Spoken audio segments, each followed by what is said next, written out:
ہوا کہ اس نے ہمیں اس کے حصول پر استقامت بخشی، اور دوسری طرف اس بات پر دکھ اور رنج و الم بھی ہے کہ جن اعلیٰ مراقب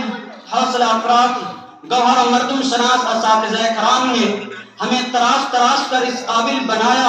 کہ ہم بھی کسی عمارت میں لگ سکیں، اب ان کی صحبتیں ہمیں نصیب نہیں ہوں گی۔ جب ہم نے اس گلستان میں قدم رکھا تھا تو ایک عجیب سی کیفیت تھی، یہاں کا ذرہ ذرہ عجیب و غریب اور اجنبی سا محسوس اور معلوم ہوتا تھا، یہاں کی آب و ہوا راس نہ آتی تھی، لیکن چند ہی دنوں کے اندر محبت و شفقت، الفت و انسیت سے لبریز ماحول نے ہماری ساری اجنبیت دور کر دی۔ اساتذہ کرام نے ہمیں بنانے میں دل و جان سے محنت و کاوش اور جد و جہد کی، جان و لگن سے ہماری فکر و سوچ کو جلا بخشنے کے لیے مستعد و تیار رہے۔ ان کی محنت و کاوش ہی کا ثمرہ ہے کہ ہماری سوچنے اور سمجھنے کی صلاحیت میں ایک نکھار پیدا ہو گئی۔ میں کہیں بھی گیا تو سر اٹھا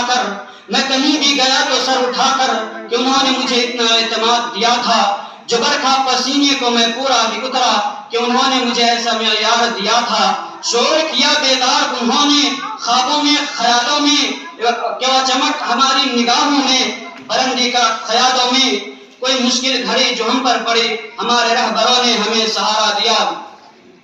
بھلا ہم اپنے مشفق و مربی اساتذہ کو کیسے بھول سکتے ہیں کہ جنہوں نے تعلیم کے اس چند سالہ زندگی کے ہر موڑ پر ہماری رہنمائی کی، ہر کار خیر میں آگے بڑھنے کی ترغیب دی، جن پر عربی کا یہ شعر بالکل صادق آتا ہے، اولئک آبائی فجینا بمثلہم اذا جمعتنا یا جریر المجامع۔ اور اب ہمارا یہاں سے عالم اسلام کے شہرت یافتہ دینی درسگاہ سرچشمہ علم و عرفان اور مولانا محمد علی منگیری کے خوابوں کی تعبیر دارالعلوم ندوۃ العلماء لکھنؤ کی جانب رخت سفر باندھنے کا وقت آن پڑا ہے۔ جائے کہ اس مادر علمی میں گزارے ہوئے خوشی کے ایام اور دوست و احباب کے ساتھ گزرے ہوئے حسین لمحات جس کو ہم اب کھونے کو ہیں، اب اس کو ہم چاہ کر بھی واپس نہیں لا سکتے۔ تمہارے ساتھ یہ موسم فرشتوں جیسا ہے، تمہارے بعد یہ موسم بہت ستائے گا۔ شاید کہ آج کے بعد اس مادر علمی کی در و دیوار اور رفقا کے ساتھ گزارے ہوئے حسین لمحات صرف اور صرف یادیں بن کر رہ جائیں گی۔ اب کہ ہم بچھڑے تو شاید کبھی خوابوں میں ملیں، جس طرح سوکھے ہوئے پھول کتابوں میں ملیں۔ آج جب کہ ہم اس محور علم و عرفان سے جدا ہو رہے ہیں، اپنے محبوب و محترم اساتذہ کرام اور مربین حضرات سے براہ راست استفادہ کی کڑی ہم سے چھوٹ رہی ہے، تو ایسا لگ رہا ہے کہ دل سے دل کے تار الگ کیے جا رہے ہیں، بدن اور روح اپنی پریشانیوں بیان کر رہی ہوں۔ مہک کلیوں کی پھولوں کی ہنسی اچھی نہیں لگتی، تمہارے بن ہمیں یہ زندگی اچھی نہیں لگتی۔ بھلے مل جائے دولت اور شہرت ہم کو دنیا میں، مگر دل کو محبت کی کمی اچھی نہیں لگتی۔ محبت کے سفر میں رت بھی آتی ہے جدائی کی، ہمیں اس وقت کوئی بھی خوشی اچھی نہیں لگتی۔ جبکہ ہم اپنے ساتھیوں سے جدا ہو رہے ہیں اور فرقت و جدائی کے لمحات قریب تر ہوتے جا رہے ہیں، ہم سب سے پہلے اپنے اساتذہ کرام سے عاجزانہ عرض گزار ہیں۔ ان تعلیمی ایام میں ہم سے خطائیں اور کمیاں ہوتی رہی ہیں، آپ کے حقوق کی ادائیگی اور آپ کے شایان شان ادب و احترام میں ہم نے کمی کی ہوں گی۔